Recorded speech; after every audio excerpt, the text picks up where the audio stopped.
Thank you so much. Thank you so much for the introduction. So, today I'm going to talk about publication ethics. I'm Sandeep Kaur. I'm an editor with Palgrave Macmillan. So, before starting with the main topic, please allow me to introduce my publication house as well, that is Palgrave Macmillan. So, if we can go to the first slide, Mudassir. Yes. Thank you. So, Palgrave Macmillan, it's an imprint under Springer Nature, but Palgrave Macmillan has its own rich history. We are 175 years old publication house, and we are known for our reputed and flourishing and growing portfolio in humanities and social sciences.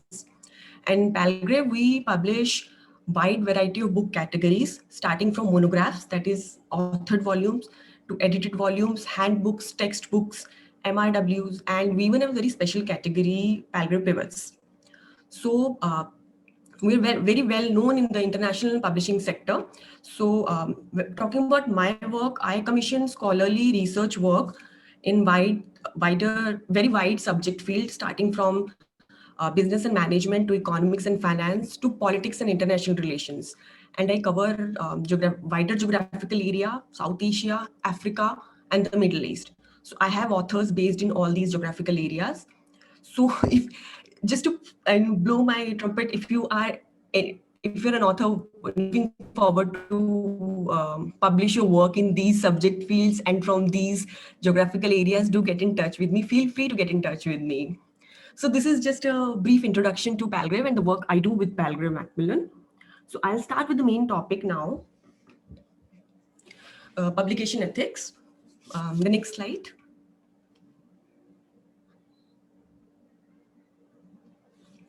So the topic that we are discussing today is very crucial, as Professor Kumaraswamy mentioned, as Mudassir mentioned. So I'm sure all the attendees that are here with us today, whether they have published a journal article or whether they are publishing a book, they must have encountered some kind of ethical issues in their publishing career, or they must have had some kind of discussions related to publication ethics. Now, if we had to start with very basic definition of ethics given by Charlotte, she is a former vice chair of COPE. COPE is Committee on Publication Ethics, and Springer Nature is a member of COPE. So if we go by the basic definition, a publication ethics is a set of common rules among authors, editors, reviewers, and publishers to protect integrity of the scientific record. This is the very basic definition. As definition says, all of us are responsible to maintain highest possible ethical standards. You as an author, as a reviewer, as a book editor, or even a journal article author, or us as a publisher, or as in commissioning editors or even production editors, it becomes our collective responsibility to bring out a truthful, factually correct, and ethical piece of work, because we are answerable and we have a responsibility towards our readers. Those readers trust the work that we are publishing, trust the work that you are writing, and they will be doing further, I'll say, further discussions, or they're trusting that published work, and they base their technically they base their judgment on that published work. So it becomes our collective responsibility to be ethical while doing our research work, while publishing a research work. Now, in this process, in this presentation, I'll talk about each very common ethical dilemmas that we generally encounter and how you can avoid falling into those ethical pitfalls. We can go to the next slide. So these are the issues, individual issues that I'm going to discuss. Authorship issues. I'll try to define that who exactly is the author of the work and who should not be the author of the work. Then we have undeclared competing interest and how it affects your work and whether it affects your work or not. Then obviously we have plagiarism. We have text recycling. It is also known as self-plagiarism. Then we have duplicate and redundant publications. In this one, I'll also discuss what are the exceptions to duplicate publications. Then we have data manipulation and image manipulation. I'll be taking each issue separately and discussing it. Next slide, please. Thank you, Mudassir. So, okay, this one is quite complicated. How you define that who is the author of the work? Now, if you want a very universally accepted definition or a guideline of who is an author, you can refer to this particular website, ICMJE's website, which is International Committee of Medical Journal Editors. I've given a link there. So they have given a very elaborate definition that what defines an author. And it's universally accepted by academia. So if I have to put it into this slide and to tell you that how you can define and how you become an author of the work. So first of all, it's who has conceptualized the idea in his or her brain, and that person, after conceptualizing the idea, he or she start acquisition of data and interpretation of that data proactively. And after conceptualizing, collecting data, that person starts drafting the manuscript. It can be one person, it can be a group of people, even two co-authors or three co-authors. So they draft the manuscript and they are also proactively involved in revising the manuscript if required. So these people have proactively collected data, even proactively uh, collected literature that they're going to review in their work. And then they're writing the manuscript proactively. So after writing it down, this is the person who is responsible for giving final approval that will be published, final approval to the version that will be published. And this person takes public responsibility of the work. So this person has agreed to be held accountable for the work or any kind of issue that is related to the work, pre-publication and post-publication also. So in post-publication, if there are queries, if it furthers, leads to further debates or further discussions, the work that you have published. So this particular person, he agrees to be held accountable. So this is how you define, in broader terms, the authorship of the work. Now, interestingly, I'll discuss who should not be the author of the work in the next slide. Does it, can we get to the next slide, please? Thank you. So now, who should not be an author of the work? Say somebody has really helped you in acquiring fundings for your work. So this person has helped you in getting funds that you needed to do the field research work, without which your book or your journal article might not have been possible. Or this person has helped you in getting funds to hire a research assistant. I'm sure you feel indebted to the person, you think you owe to the person, but you cannot gift an authorship to that person. It doesn't, that is totally unethical. The most you can do for that person is to acknowledge the person in acknowledgement section. And if you want, you can dedicate a whole paragraph to that person, but you definitely cannot gift an authorship. That is unethical. And the second one is, so there will be group of people who have helped you in collection of data. So they might have done field survey with you actively, or they might have helped you in locating literature for literature review. So, but it's you who has interpreted the data, who has drawn conclusion from that data or that from field survey, or who has done the literature review. So those people, I mean, they have been helpful to you, but they do not become the author of the work. The last one is general supervision. Now, this one becomes a little bit tricky when it comes to PhD dissertation converting into a book. So, when we receive such a case in which the author supervisor has been proactive uh, with the student, and that PhD dissertation is credible enough to get published as a book. So we usually take it case to case basis. So how actively involved the supervisor has been with the work. So, but if some person has only supervised your work or has directed you in certain way or has helped you with viva, again that person does not become an author of your work. So again, there's a very distinct. So anybody who's helped you with the work, or whom you feel you kind of owe your work, that that without that person this work might not have been possible.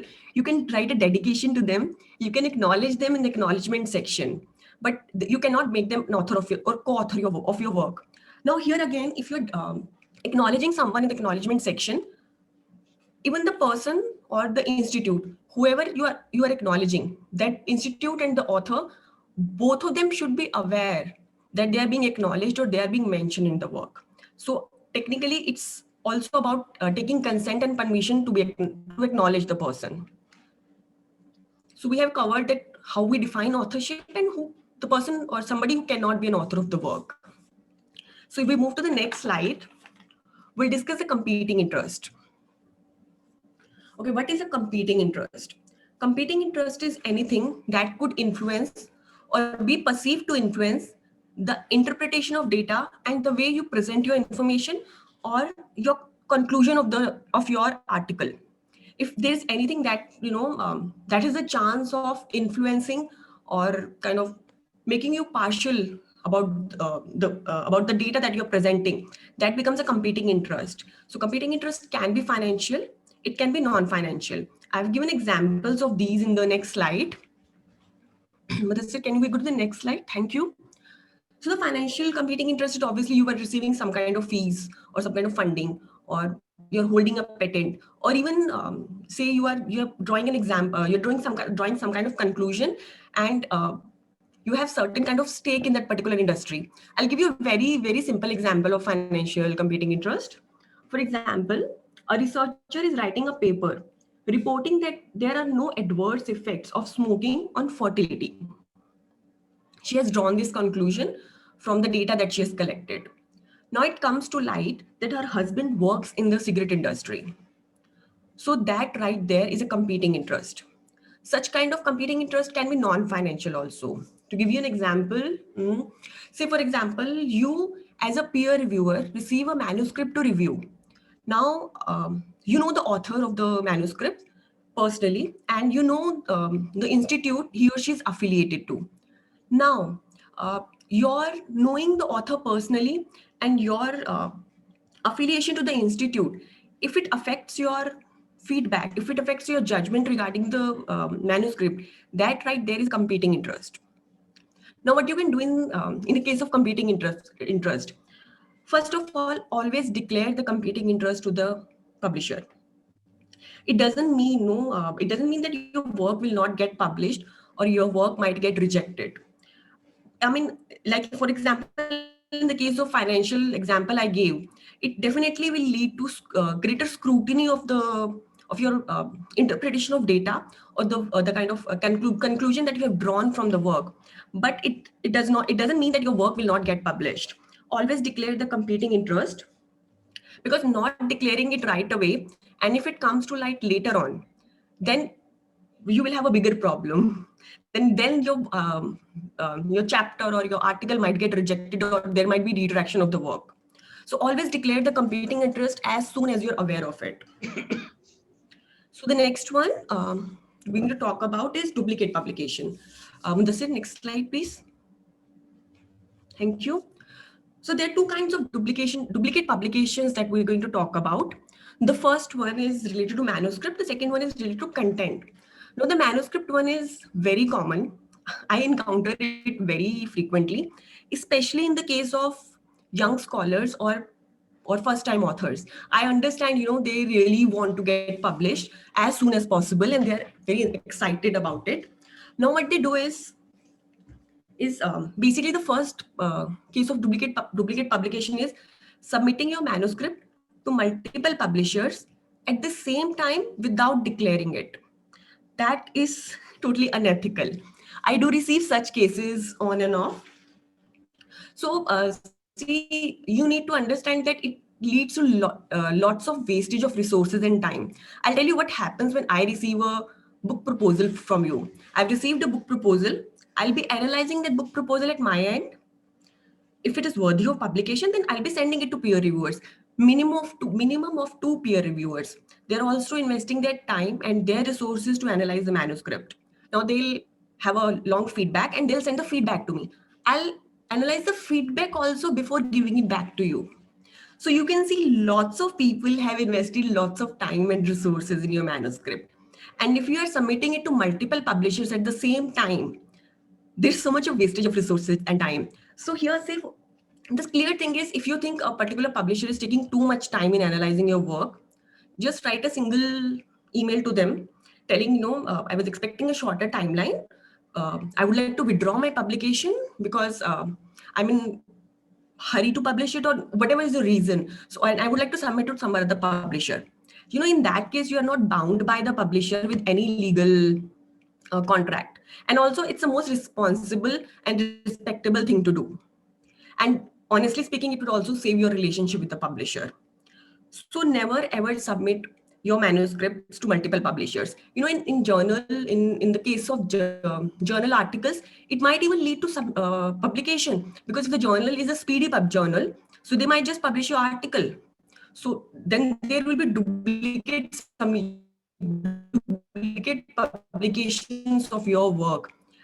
And if it comes to like your article, and in extreme cases, it might lead to blacklisting of the author. So be patient, try each one publisher at one time. Okay, the second one about the content of manuscript. Now here you need to keep in mind, I'll start with an example. Say for example, you have published a journal article in a journal. Now you want to expand this journal article as a chapter in a book. Now the ethical way to do is, you need to go back to your journal publisher and obtain permission. And then you come back to your main chapter and give due credit to the previous publisher. You cannot, just because it's your journal article, you cannot just expand it as a chapter without taking proper copyright permissions. So this is the exception to duplicate publication. You can have a duplicate publication, but the one thing, it should be an expansion. It should be it furthers the debate or furthers the point that you making in your article. And also all the due permissions should have been taken to avoid duplicate publication. So as I mentioned, it wastes times and resources, and in extreme cases, it leads to rejection and retraction of the work. Okay, after this is data fabrication, falsification. Fabrication is making up the data. Falsification is manipulating the data or omitting certain data or results. I really hope that I do not need to explain why data manipulation is unethical and why you should not do it. So instead, I'll explain how we deal with data manipulation. As I told you, Springer Nature is a member of COPE guidelines. So as editors, if something is highlighted to us, an article is highlighted to us that might have a case of data manipulation, then we ask for a second review. We ask for second opinion from a second reviewer. And if the second reviewer also comes back saying that, yes, there's a chance of data manipulation in this particular article or in this particular chapter, then we give authors a chance to explain themselves. There might be a case that he or she has not been able to explain the work properly or explain the conclusion properly. So it might be looking like the data has been manipulated. So don't worry, we always give authors and authors to chance to explain, and even COPE always recommend that go back to the author, give them a chance to explain. But in some cases, if it is required, we also involve affiliated institution in the whole discussion. So as again, in extreme cases, if the author is not able to prove that data has not been fabricated, it will lead to rejection or retraction of the work. So the second kind of manipulation happens with images. Now this one is very important because this is very frequent with most of the authors in any field, in the field of politics or in the field of international relations or economics or business management. So basically, you cannot use an image you have taken from a published source for illustrative purposes.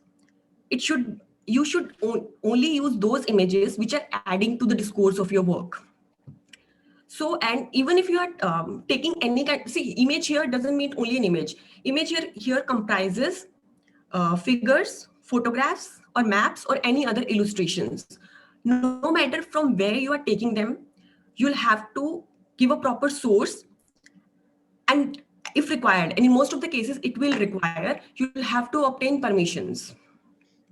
Take it from me, because I'll have to go back to authors again and tell them, any kind of figure or any kind of image you are taking from the internet, because I understand these days it's very easy to have access to all kinds of images, all kinds of photographs. Any image or photograph or map you are taking from a source, it comes with a copyright. So what you need to do is you need to trace back the source, and you need to obtain permissions. Always trace back. But if you are using if you re what I generally recommend my authors is, if you can go for an alternative image or some other alternative, and if you can, do without a particular image or particular photo in your work, try to go without it, because in many cases it is not easy to obtain permissions, or even if you obtain a permission, it will come with lots of conditions. So always try to obtain permission. Or I'll recommend, first of all, if you think you're not clear about it, check with your publisher. Always go and talk to your editor about it. Now, in image manipulation, but if you're using, say, original data, and if you're using particular image only to illustrate a point, again, you'll have to give a source, you'll have to obtain permission, but you need to explain that what kind of point you are illustrating there. So this is the case of image manipulation. And what you need to do here is trace back the source and obtain permissions. So these are the two kind of manipulations that we have discussed today. The next one that we can discuss is plagiarism.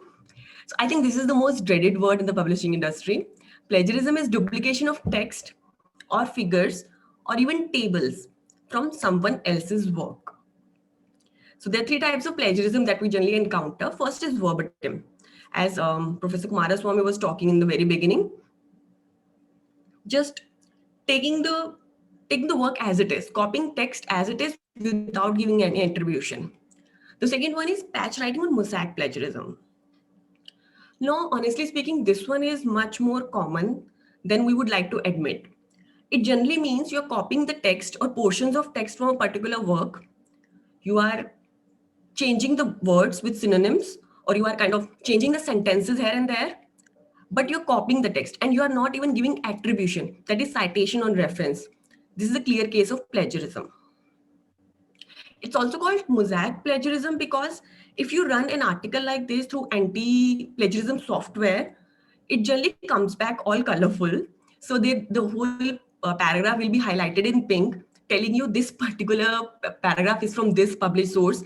Then the whole next paragraph will be in purple color, telling you this is from this source. And in that, like this, the whole article will be in colors, it will be all colorful. So that is a clear case of plagiarism. And trust me, anti-plagiarism software, they always catch. No matter how you change the words or sentences, they'll get to know. So the third one is inappropriate paraphrasing. Now this one is very interesting. Here you have taken text from a source, but you have given citation and reference at the end of the paragraph. But instead of analyzing what you are trying to say here, or instead of analyzing what the source is saying, you have just picked up the paragraph and you have paraphrased it. For example, you have changed the voice of the sentence from active to passive or passive to active. Again, you have made the compounds and changed the compound sentences to simple sentences. You have not analyzed it, you just copied it. So giving a citation there does not make it okay. It's again a case of plagiarism. So how you can avoid plagiarism? If we can go to the next slide. The golden rule to avoid plagiarism is, if you reproduce or paraphrase anything means text, figures, tables, data, anything, make sure the source is clearly acknowledged with proper citation and reference. But if you're reproducing something, it should be put in quotation marks. So even for the quotation mark that I would like to mention here, you should be aware that how much you can take from a published source and put in quotation marks. For example, you are using, say, a journal article, 5-page long journal article as your source. Now from 5-page long article, you cannot take the 2 pages and put it in quotes in your work. That's unethical. So what I generally recommend my authors to do here is, to make them more aware about it, try and go to the website of the source. To give you an example, for example, there are government websites. Most of the government websites, in fact, they allow you to use data as much as you want if you give them proper attribution. So technically, if you say you're analyzing something and you are taking data and you analyze the data in a table form, you can always write as a source, author's analysis of data taken from this government website. So you are free to use that one. But in other cases, for example, in the case of UN website, or say, for example, WHO website. So these websites, they allow you to use data for non-commercial purposes. Your book or your journal article, you will be paid for that book or you will be paid for the journal article. So that becomes a commercial entity right there. Now for commercial entities, these kind of website, these international organizations, they have a limit that how much you can take. For example, say WHO website might say that you can take one figure from this particular source, one table, and you can quote up to 500 words. If your reproduction is well within limit, then you obviously you can just go ahead and give proper citation and reference and you're done. But if your reproduction, or if you're taking more data than that, then you will have to obtain permissions for it. And generally, it's written on their website how you can obtain permissions. So this is the second case. The third one is, again, I'll be repeating myself here. If you're reproducing any figure, reproducing any table, any photo, any map, any illustration, always give source and always take permissions. Anything that is available on the internet, these days it's very easy to have access to everything on internet. Everything comes with a copyright attached to it. So always obtain permission. I'll give you an example. Say you want to take a photo, you are writing about a political issue and you are referring to an article on Al Jazeera website, for example. That's an international news website. Now, any photo that you take from Al Jazeera website, it comes with a copyright. You cannot just reproduce it. You'll have to go back and take permissions. But for websites for international news websites like Al Jazeera, even for most of your national news websites, it becomes very difficult to go back and obtain permission or it will be very cumbersome. So try to have an alternative, or try to think, do you really want to reproduce that particular photo in your work, or you can go without it. And also try to obtain permission before submitting your final, I'll say final draft to the publisher, because it will save you lots of time. It will save your production time. So again, I'll say be honest, be very honest that how much you are reproducing and how much you are paraphrasing, and try to analyze the work instead of paraphrasing, and use logic. Use logic means provide source, trace back the source and see how much you can actually take, and always obtain permissions.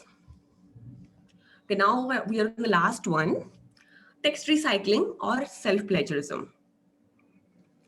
Now, the text recycling occurs when sections of the same text appear in more than one of an author's own publication, and that this usually without any attribution.